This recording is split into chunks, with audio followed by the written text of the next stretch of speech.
16장 21절부터 24절까지.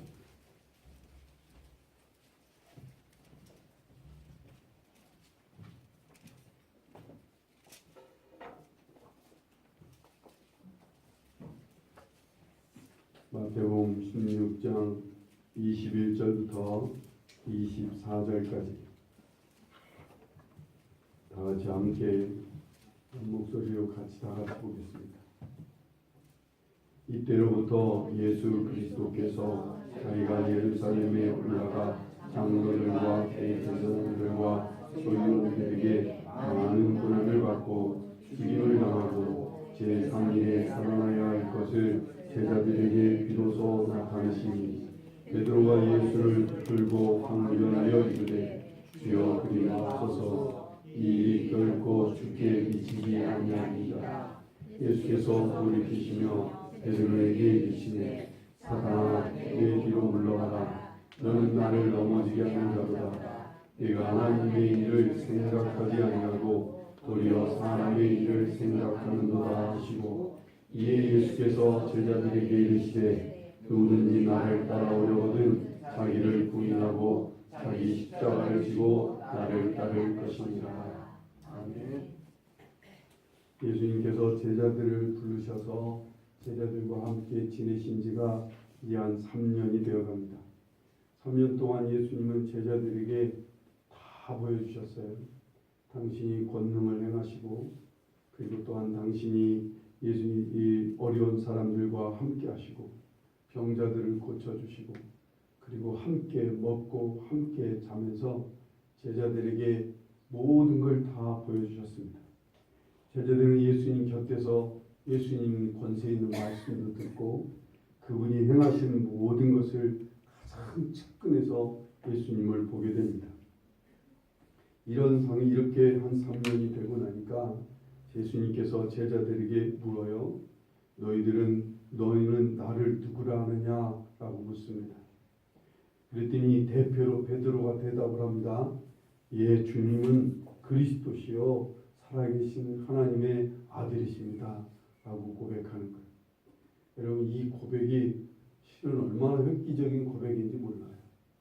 그 당시 상황에서 살아있는 사람을 향해서 주라고 그리스도라고 고백하는 것도 문제지만 하나님의 아들이라고 고백했다는 것은 이건 정말 어떻게 보면 참남한 고백인 거예요. 근데 이 엄청난 고백을 베드로가 3년 동안 따라다닌 결과 3년 동안 최측근에서 본 결과 예수님은 그리스도시고 예수님은 하나님의 아들이라고 고백할 수밖에 없었던 거예요. 이랬더니 주님께서도 바요나 시몬아 네가 복이 있도다. 이를 알게 하니는 혈육이 아니요 하늘에 계신 내 아버지니라 하시면서 칭찬하고 계시는 거예요. 이 예수님의 칭찬 앞에서 아마 베드로와 제자들은 우린 주님을 잘 안다고 생각했을 거예요. 이만하면 우린 누구보다도 자기 자신들은 주님을 잘 안다고 생각하면서 아마 뿌듯했을 거예요. 그런데 잘 안다고 생각했던 주님께서 전혀 생각지 못한 말씀을 하시는 게 오늘 본문 21절인 거예요. 21절을 보세요. 이때로부터 예수 그리스도께서 자기가 예루살렘에 올라가 장로들과 대제사장과 서기관들에게 많은 고난을 받고 죽임을 당하고 제3일에 살아나야 할 것을 제자들에게 비로소 나타내시니 라고 말씀합니다. 그러자 이 베드로가 나서는 거예요. 베드로가 예수님이 전혀 생각지 못했던 이제 예수 그리스도가 하나님의 아들이시고 그리스도니까 우린 예수님 따라서 가면 뭔가 큰 자리와 명예가 있을 거라고 잔뜩 기대하고 있는데 예수님이 대제사장과 서기관들에게 많은 고난을 받고 죽임당하고 제3일에 살아날 것을 얘기하시니까 얼마나 마음이 깜짝 놀랐겠어요. 그래서 베드로가 또 대표로 22절에 말씀합니다. 22절 보세요. 베드로와 예수를 붙들고 항변하여 이르되 주여 그리 마옵소서 이 일이 결코 주께 미치지 아니하리이다 하면서 베드로가 예수님을 말립니다. 그랬더니 이제까지 예수님께서 듣지도 못했던 너무나 충격적인 말씀으로 베드로를 책망하시는 거예요. 그게 23절 말씀이에요. 예수께서 돌이키시며 베드로에게 이르시되 사탄아 내 뒤로 물러가라. 너는 나를 넘어지게 하는 자로다. 네가 하나님의 일을 생각하지 아니하고 도리어 사람의 일을 생각하는도다 하시며 베드로를 책망합니다. 여러분 얼핏 들으면 베드로한테 사단이라고 말하니 이게 얼마나 충격적인 책망입니까? 주님께서는 그리고는요 당신의 진심을 얘기하는 거예요. 정말 생각지도 못했던 책망을 받은 베드로와 제자들을 향해서 예수님은 당신의 진심이 무엇인지, 당신의 가장 바라는 바람이 무엇인지를 말씀하시는 게 오늘 24절 말씀입니다. 이에 보세요. 이에 예수께서 제자들에게 이르시되 누구든지 나를 따라오려거든 자기를 부인하고 자기 십자가를 지고 나를 따를 것이니라 라고 말씀합니다. 예수님이 누구신지, 그분과 함께 먹고 자면 주님을 잘 안다고 자신했어요. 그런데 아니었어요. 예수님의 진심을 몰랐던 거예요. 예수님의 마음을 모르는 거예요. 예수님이 무엇을 목표로 하시고 예수님이 무엇을 목적으로 무엇을 목표로 꿈을 갖고 어떤 의도를 갖고 지금 삶을 사시는지 이들은 미처 모르는 거예요. 예수님이 가장 옆에서 예수님의 모습은 보기는 봤지만 예수님의 마음속에 어떤 꿈을 향해서 어떤 목표를 향해 가시는지 그분의 진심을 베드로와 제자들은 몰랐던 거예요. 부모들은요 자식을 낳고 키워서 누구보다도 자기 자식을 잘 안다고 생각을 해요. 아니 자신의. 그런데 실은요 나중에 알고 보면 그 친구보다도 모를 때가 많아요. 뭘 몰라요? 자식의 속마음을 부모들은 몰라요. 자녀들이 속마음을 부모에게 잘 얘기를 안 하니까 말이에요.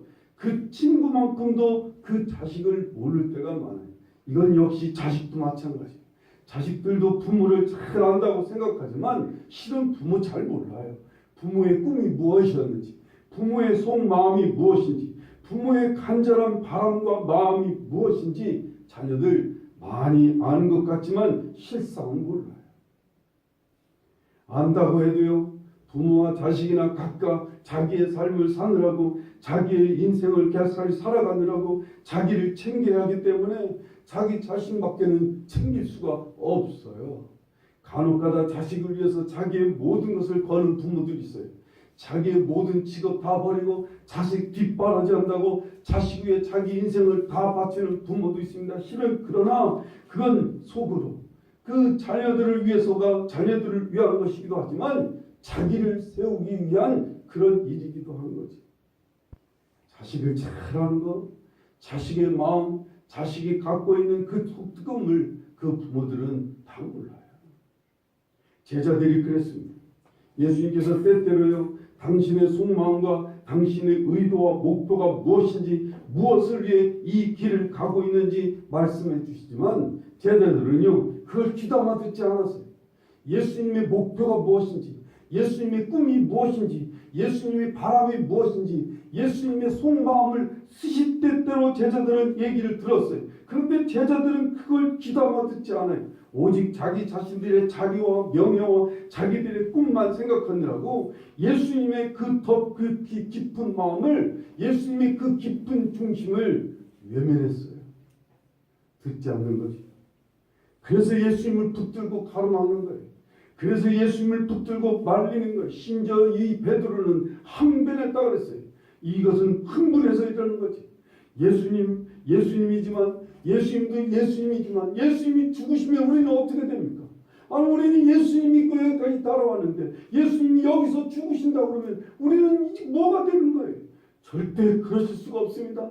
예수님 절대로 이런 일이 일어나서도 안 되고 이런 일이 일어나도록 제가 절대로 놔두지 않겠습니다. 이러면서 베드로가 예수님을 막 말리는 거예요. 우리가 그래요. 우리가 예수님을 붙들고 주님의 길을, 주님께서 길을 가시든 말든, 주님이 당신의 뜻대로 당신의 목표대로 길을 가시든 말든 우리는 상관없어요. 우리는 예수님 날 봐주세요. 내 문제를 봐주세요. 내가 여기 지금 죽게 되었어요. 내가 살아야 되겠는데 예수님 나 좀 도와주세요. 예수님 내가 여기 문제가 있고 내가 아파 죽겠는데 예수님 와서 나를 좀 붙들어 주세요. 이게 우리들의 마음이에요. 이게 우리들이 행하는 모습들인 거예요. 그래서 주여 삼창하며 부르짖기도 합니다.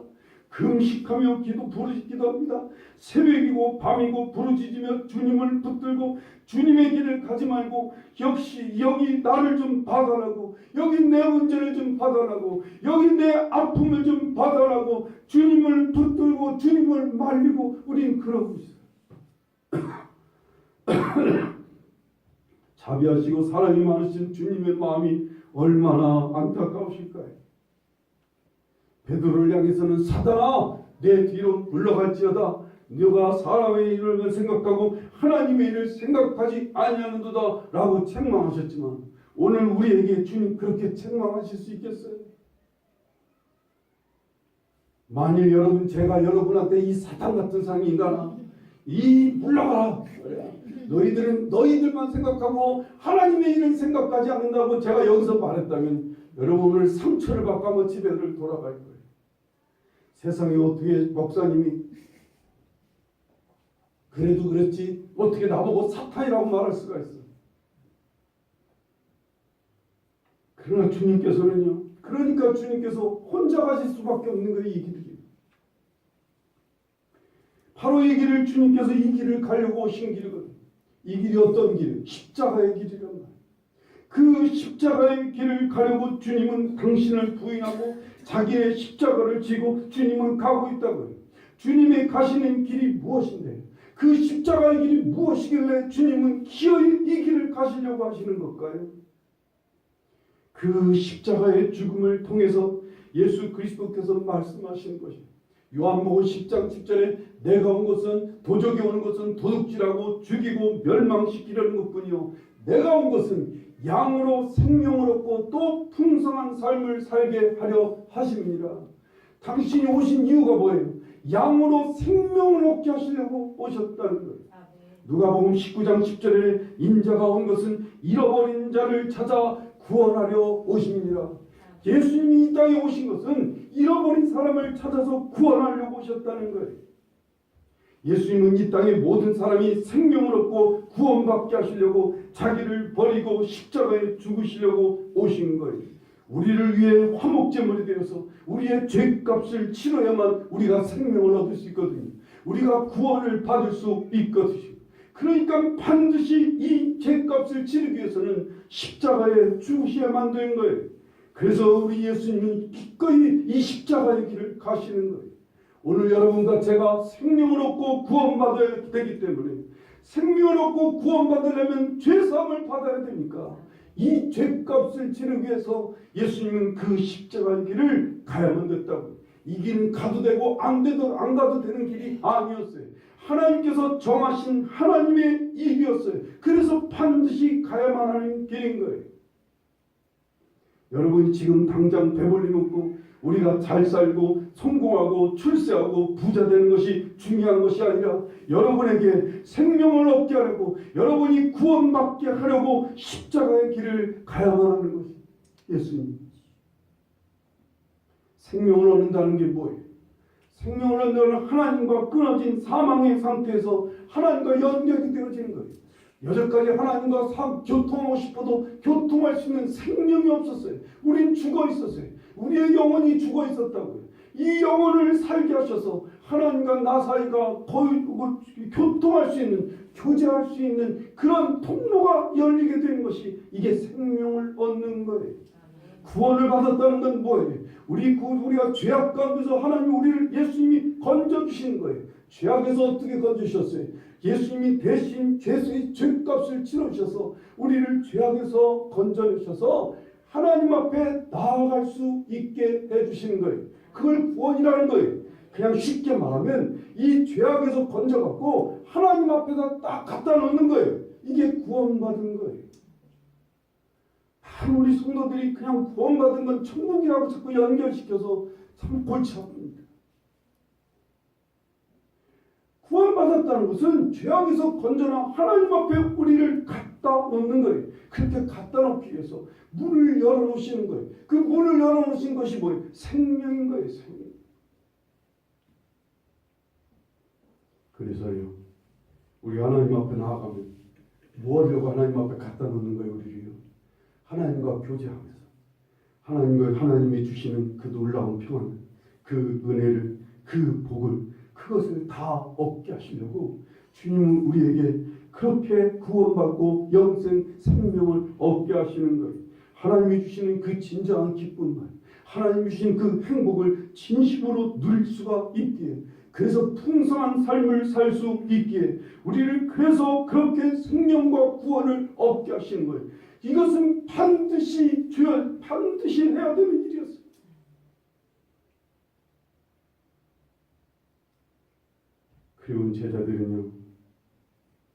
그리고 제자들과 오늘 우리에게도요. 그래서 이 길을 가자고 하시는 거예요. 24절을 다시 보실까요? 이에 예수께서 제자들에게 이르시되 누구든지 나를 따라오려거든 자기를 부인하고 자기 십자가를 지고 나를 따를 것이니라 말씀합니다. 지지난주가 말씀을 전했지요. 여기 누구든지 나를 따라오려거든 이라고 하는 말은 누구든지 나를 따라오라는 거예요. 나를 따라오라는 거예요. 이 길을 함께 가자는 거예요. 이를 위해 나처럼 너희도 자기를 부인하고 십자가를 지고 한번 가자는 거예요. 자기 자신이 하나님과 동등됨이라고 하는 지위를 예수님은 버리셨어요. 그리고 가장 낮은 사람의 모습으로 낮추셨어요. 자신이 가진 능력과 권세를 하나님 주님은 다 사용하지 않으셨어요. 그것조차 내려놓고 자기 목숨까지 내려놓고 이 십자가의 길을 가시는 거였어요. 왜요? 여러분과 제가 생명과 구원을 얻는 일이기 때문에 생명과 구원을 얻게 하시려고 주님은 이 길을 가셨다는 거예요. 그리고는요, 주님께서 이 길을 우리와 함께 가자시는 거예요. 지금도 주님은 이 길로 우리를 이끌어가요. 먼저 나로 하여금 생명의 불이 꺼지지 않게, 생명이 막히지 않게 하나님과 교제하는 길을 열어놓고 하나님께 나아가도록 주님은 우리를 계속 이끌어 주셔요. 그래서 예배를 드리도록, 그래서 기도하는 자리로, 그래서 묵상하고, 그래서 회개함으로 하나님 나라 안으로 우리를 계속 이끌어 주시는 일을 지금도 하고 계세요. 지금. 우리는 자꾸만 예수님 팔을 붙잡고 우리는 그것보다는 내 성공을, 나의 삶을 붙들어 주세요. 내 문제를 해결해 주세요. 나를 부유하게, 나에게 무엇을 먹을지, 무엇을 마실지, 무엇을 입을지 주님 이것부터 해결해 달라고 우리는 예수님을 붙잡습니다. 그런 우리에게 주님은 먼저 그 나라와 그 일을 구하라. 그냥 이 모든 것을 너희에게 더하시리라 말씀하시면서 우리를 계속 이 길로 이끌어 가세요. 우리는 어디에 있든, 어떤 자리에 있든, 어떤 문제를 만나든 우리는 먼저 생명을 가지고 하나님 앞에 나아가는 일에 힘써야 되는 거예요. 우리는 구원받은 자로서 하나님 앞에 누구든지 설 수 있는 자격을 얻었어요. 길이 열렸어요. 생명을 얻어서 하나님과 교통할 수가 있어요. 우리는 어떤 문제를 만나든 하나님 앞에 나아가는 것부터 시작하는 거예요. 주님께서 열어주신 그 길을 따라 주님께서 그렇게 허락하신 구원의 문을 열고 하나님 앞에 앉아서 하나님이 주시는 능력과 은혜와 하나님이 주시는 지혜와 사랑을 갖는 일에 먼저 힘써야 됩니다. 우리 자녀가 세상에 나가서 아니면 학교에 가서 여러 가지 문제를 만나고 여러 가지 일에 치이고 사람에 치여서 힘들고 지쳐요. 여러분도 마찬가지일 거예요. 우리 인생살이가 그렇게 호락호락하지 않잖아요. 마음 먹은 대로 뜻하는 대로 되지 않고요. 더군다나 사람과의 관계가 참 어렵게 되면 참 힘들고 어려운 게 이 문제예요. 사람들 때문에 얼마나 마음이 괴로운지요. 얼마나 많은 상처를 입는지요. 그것 때문에 얼마나 지치고 힘든지요. 그래서 지쳐갖고 집으로 돌아옵니다. 그러면 부모에게 돌아오면 자식이 오게 그런 모습으로 돌아오면 부모가 해줄 수 있는 게 뭐예요? 그냥 따뜻한 밥 한 끼나 줄 수 있을까요? 아니면 그냥 얼마나 힘들었는지 하면서 쯧쯧하면서 엄마 부모가 한번 품어주는 거 그게 다일 거예요. 그렇게라도 해준다면 얼마나 고마운 일이요. 그렇게라도 하면 힘을 좀 얻어요. 집에 돌아와서 식구들이 그래도 우리 아빠, 그래도 우리 엄마 하면서 막 안아주고 힘내라고 하고 뭐 이러면 참 힘이 되잖아요. 뭐 아이들이 아빠 힘내세요. 뭐 이러면 얼마나 힘이 나겠어요. 근데 어디 그렇습니까? 가족들도 보면 우리의 가족들도 다 각자 살아나느라고 힘들어요. 자기들도 다 마음 아프고 지치고 힘들어요. 누구를 품어줄 수 있을 만큼 그렇게 마음이 열려있지가 않는 거예요. 그런데 더군다나 부모라고 갔더니 부모가 더 무거운 짐을 더 안겨주는 거예요. 면박을 주고 혼내고 왜 이렇게 누움났냐고, 왜 이렇게 틀렸냐고, 왜 이렇게 지질이 붕상이냐고 자꾸 이러면 우리 더 다운되는 거예요. 어디 갈 곳이 없어요. 지치고 힘든 우리의 인생 정말 힘들고 어려워요. 그런데 홀로 주님께서 이걸 잘하시는 거예요. 그래서 주님이 이끄시는 것이 바로 아버지 품으로 이끌어 가시는 거예요. 이 인생살이 지치고 힘들어하는 우리 앞에 우리를 계속 주님은 우리를 그곳으로 이끌어 가시려고 하는 거예요. 아무리 붙들고 말리고 손잡고 보는 주님을 거부하 주님을 붙잡아도 주님은 계속 우리를 이끌어 누구 앞에 가게 하시는 거예요? 하나님 앞에 가게 하시는 거예요. 하나님 앞에. 그냥 무조건 하나님 앞에 가라고 하시는 거예요. 그래서 생명을 주시고 그래서 구원을 받게 하시는 거예요. 지금도 계속 생명과 이 구원의 문을 열고 이 앞으로 하나님 앞으로 나아가도록, 그래서 하나님 앞에 나아가 하나님의 위로와 하나님의 은혜와 하나님의 격려와 하나님의 능력과 하나님의 은혜를 받기를 원하시는 거예요. 문제를 해결되는 게 중요한 게 아닌 거예요. 돈이 없어서 쩔쩔매는 자식에게 돈 주는 게 중요한 게 아니라 그 자녀가 그 인생을 힘있게 살 수 있는 힘을 얻어야 되는 거예요. 그걸 주님은 너무나 잘하십니다. 이 어려운 인생 살려고 몸부림치는 게 아니라 하나님이 그 인생을 평탄하고 형통하게 살 수 있도록 복을 주셔야 되는 거예요. 그걸 너무나 잘하시는 분이 주님이십니다. 그래서 생명과 구원을 얻고 그 생명과 구원 얻은 것으로 하나님 앞에 나아가도록 지금도 그렇게 이끌어가십니다. 그 앞에 나아가면 하나님이 우리에게 막 힘을 주세요. 우리의 죄성도 꺾어주시고 우리에게 사랑으로 하나님께서 능력으로 우리에게 막 힘을 북돋아 주시고 우리 주님이 우리에게 소망을 주세요. 세상은 이걸 희망이라고 말하지. 이상하게 하나님 앞에 머물러 있으면 하나님이 우리에게 소망을 주세요. 그럼 막 힘이 막 용기가 생기는 거예요. 문제는 막 첩첩산중이고 내 앞에 막 가시밭길이 있는 것 같아요. 그러나 힘을 얻은 사람은 그 가시밭을 헤치고 갈 수 있게 됩니다. 힘이 있는 사람은 그 높은 담벼락을 막 넘어가는 거예요. 담 넘으면 뭐가 기다릴지 몰라도 내 인생에 어떤 험난한 것이 기다릴지 몰라도 힘을 얻은 사람은 막 가는 거예요. 이게 주님의 즐거움입니다. 히브리서 12장 2절에 그 앞에 있는 즐거움을 위하여 십자가를 참으사 부끄러움을 개의치 아니하시더니 하나님 우편에 앉으셨느니라 라고 말씀합니다. 예수님의 즐거움이 뭐예요? 예수님이 십자가를 참고 그 부끄러움을 개의치 않으시면서 가졌던 앞에 있는 즐거움이 뭐냐고요? 그게 바로 우리가 생명을 얻고 구원받아서 하나님 앞에 나아가 살아나는 거예요. 많은 심령들이 죽어가는 심령들이 이 땅을 지치고 힘들어 괴롭게 살아가는 인생들이 하나님 앞에 위로받고 하나님 앞에 용기를 얻고 소망을 갖고 힘을 얻고 힘차게 이 땅을 살아가는 그 모습이요. 그걸 보면서 주님이 즐거워하십니다. 주님의 즐거움이 겁니다.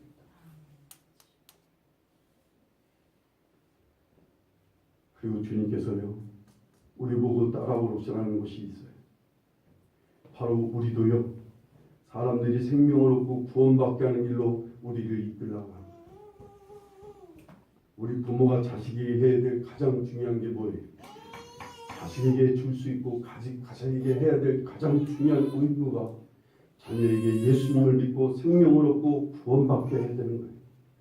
이 자녀가 예수님을 믿어 생명을 얻고 구원받아 풍성한 삶을 살게 하는 게 이게 부모가 해야 됩니다. 자식이 성공하고 자식이 출세하고 자식이 잘 먹고 잘 사는 게 우선이 아닌 거예요. 생명과 구원의 길로 이끄는 게 이게 하나님께서 자녀를 맡겨주신 부모에게 원하시는 뜻인 거예요.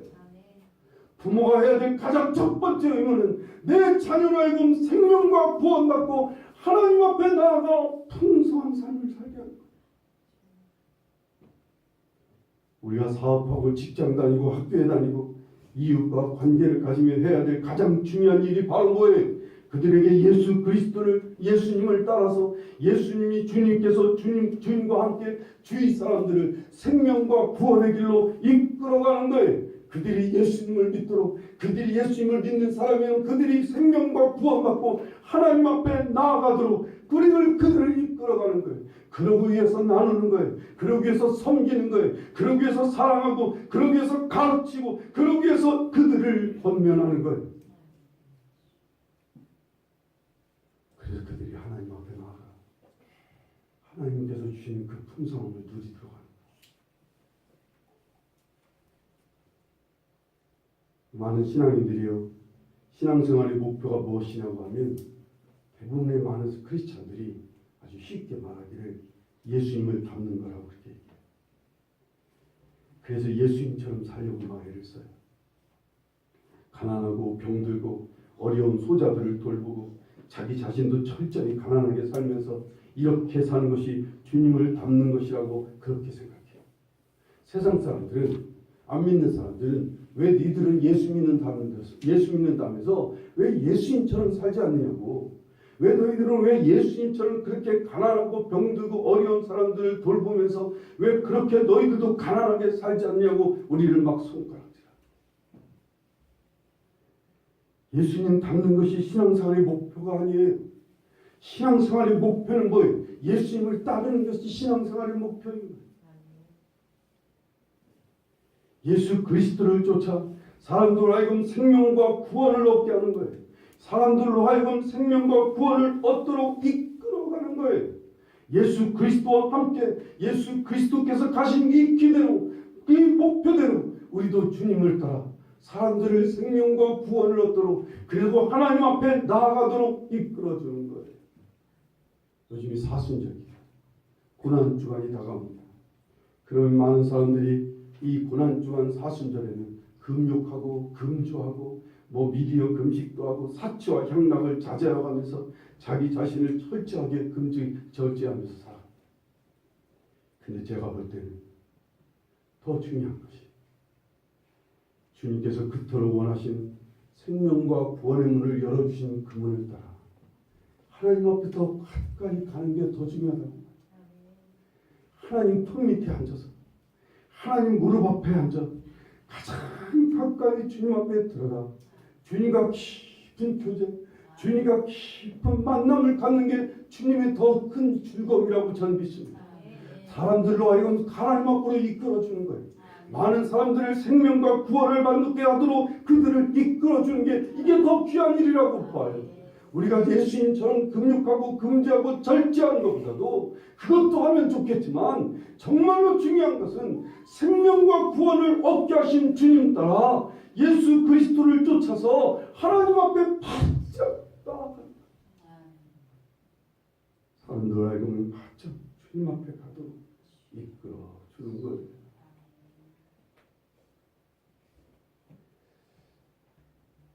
우리 한국은 그런 일 없겠습니다만 미국의 처음에 청교도들이 신앙생활을 하고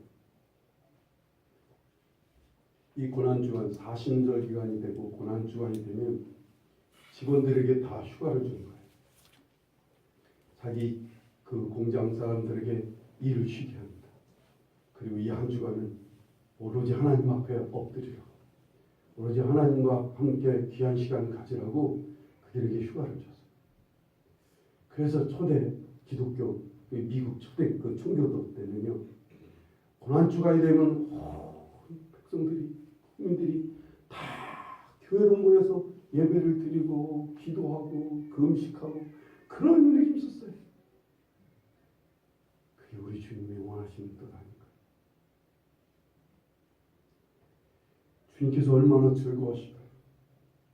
생명과 구원을 얻은 백성들이 하나님 앞에 막 들어가 담대히 나가, 아이들이 막 부모 품에 막 달려가 안기는 것처럼 하나님 품에 엎드려 지치고 상한 육신과 몸과 영혼을 하나님 품 안에 안겨 그분 안에서 새 힘을 얻고 그분의 위로를 받고 그분의 말씀을 들어가며 주님 주 하나님이 주시는 그 놀라운 은혜와 복을 마음껏 받아들 수 있는 그런 시간을 더 갑니다. 얼마나 주님께서 기뻐하실까요? 그뿐만 아니라 하나님께서 주시는 그 은혜와 능력을 힘입고 삶이 풍성한 삶을 산다면 이 풍성함이라는 건 재물이 많아지는 게 아니라고 했어요. 많은 사람을 돌아보고 많은 사람들을 섬기고 많은 사람들을 위하고 많은 사람들에게 나누고 많은 사람들과 함께 하는 이 풍성한 삶 말이에요. 그 풍성한 삶을 사는 이것이 얼마나 기쁩니까? 이런 일이 여러분과 제게 날마다 이어지기를 간절히 축원합니다. 주님께서 그토록 주셨던 생명과 구원을 이거 그냥 소홀히 여기지 마세요. 이거 너무 가볍게 여기지 마요. 주님이 그토록 주신 생명과 구원을 받아서 우리 하나님 앞에 어떻게든지 가까이 나아가는 거예요. 그게 예배의 자리예요. 그게 기도하는 시간인 거예요. 그게 말씀 앞에 서는 시간인 거예요. 그 시간을 힘써 가지는 거예요. 그래서 무작정 하나님 앞에 있는 거예요. 눈에 보이지 않게 하나님이 뭔가 주시는 것인지 모르지만 눈에 보이지는 않지만 계속 하나님 앞에 머물러 있으면 뭐가 생긴다고요? 우리 안에 뭐가 막 일어나고 용기가 일어나든 삶의 의욕이 생기든 뭔가 막 새로운 막 꿈이 생기고 뭔가 새로운 아이디어가 생기고 뭔가 주님을 위해서 막 일하고 싶은 욕구가 이 속에서 막 꿈틀꿈틀 일어납니다. 이게 하나님이 우리에게 복을 주신 결과예요. 하나님이 우리에게 뭔가 은혜를 주시는 모습인 거예요. 그냥 머물러 있는 거예요. 그냥. 돈 바라는 거 아니에요. 부모한테 가서. 그냥 부모의 칭찬 한번 듣고 싶었던 거. 부모한테 뭐 바란 거 아니에요. 그냥 부모님이 차려주는 따뜻한 밥 한 끼 먹고 싶어서 가는 거예요. 그냥 먹고 나면 그냥 힘이 생기는 거예요. 그런 것처럼 우리 하나님 앞에 가는 것도 그런 거예요. 그냥 하나님 앞에 머물러 있으면 하나님 앞에 돈 요구하는 거 아니에요. 하나님 앞에 뭐 먹을 것 달라는 거 아니에요. 그냥 하나님 앞에 머물러 있기만 해도 좋은 거예요. 왠지 힘이 생겨요. 왠지 위로가 돼요. 잘했다 그러고 널 사랑한다 그러고 내 너와 함께 한다 그러고 내 너를 버리지 않는다 그러고 계속 주님 안에 머물러 이 놀라운 은혜를 여러분과 함께 저도 함께 같이 늘 누릴 수 있기를 간절히 바랍니다.